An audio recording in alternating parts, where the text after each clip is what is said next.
Google introduced Android Oreo Go Edition to run on low-spec mobile phones. Blackview launched the ultra-cheap A20 to run this mobile OS and lightweight apps. Let's take a look at the specs.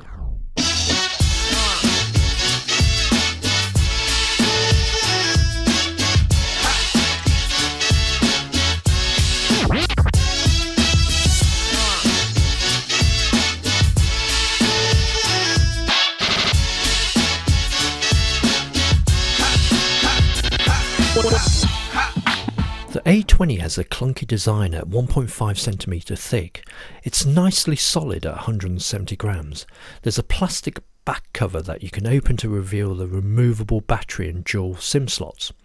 You can use one SIM alongside a microSD card to expand the storage. Even though the plastic back cover is textured, it does feel slippery in the hand.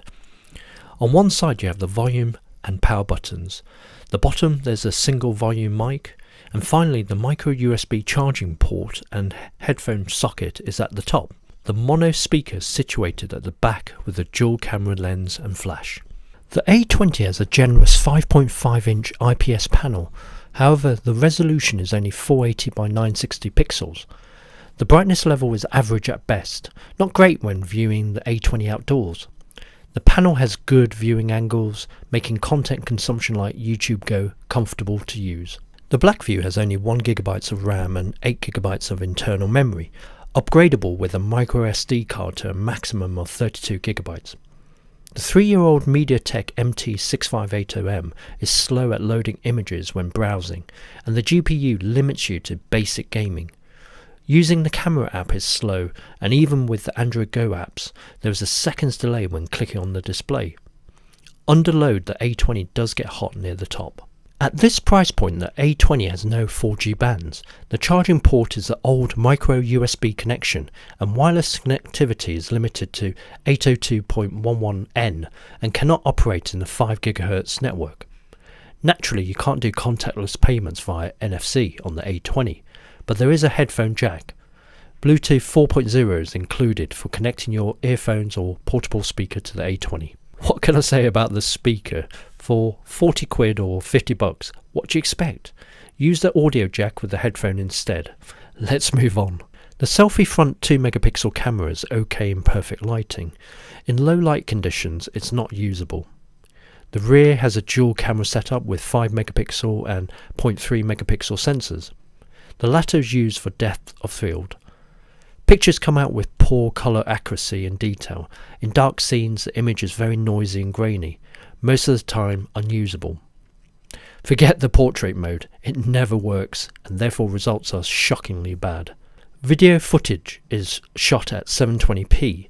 Clips are very poor in general and should only be used in an emergency. Android 8.1 Go has been designed especially for entry-level smartphones like the A20. Normally cut-down versions of Google Go, Maps, YouTube, Assistant and Gmail. The Play Store features recommended Go or Lite versions of apps like Facebook Lite. The thinking behind Android Go apps is with smaller app sizes you have more storage space and way more control over how your content is stored. You can of course install full-fat apps. For example, YouTube app works perfectly. The A20 has a 3000 mAh removable battery. In standby, the phone draws hardly any power. In day-to-day usage, you can get up to 9 hours battery life. Constant YouTube Go viewing reduces the battery life to around 6 to 7 hours. You can of course buy a cheap second backup battery, rare in today's smartphones. Expect around 2 hours to fully charge the A20. Here's top pros and cons before buying the Blackview A20. Speaker position.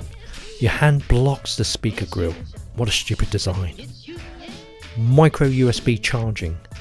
The location of the charging point is on top of the phone, therefore the phone is upside down compared to other phones when you're charging it. No 4G. The A20 will only support up to 3G bands. Slow. Sometimes it doesn't respond when clicking on a button. YouTube Go is too bare. You can't switch accounts and there's no like button. Navigation is poor compared to the full app. Here are some of the pros of the A20. Bargain basement price, really cheap. This review model was purchased when it was offered on pre-sale for £28 or $36. Now it's at £40 or $50. good upgrade from a feature phone. Android 8.1 Go is a good basic mobile OS for users coming from a feature phone world. Incredible burner phone. Only joking. The battery life on the A20 is not bad. The 5.5 inch display is generous for the price and build quality is passable for daily knocks. The downside is no 4G, performance is so slow, and the camera is really bad. If you're coming from using better smartphones to this phone, you're better off spending a bit extra, as this phone running Android 8.1 Go apps would not appeal to you. The Blackview A20 is clearly aimed at users moving up from feature phones who want to dip their toes in the Android water, or people who only want to spend 40 quid or 50 bucks on a basic smartphone that can run a few apps. Possibly parents buying for their children as a first phone. What do you guys think? Leave your comments and discuss below. Hope you guys enjoyed the review of the Blackview A20 Android Go phone. Please click on the like button if you enjoyed this review video and subscribe if you'd like to watch more of our tech videos. Thanks for watching. Cheers.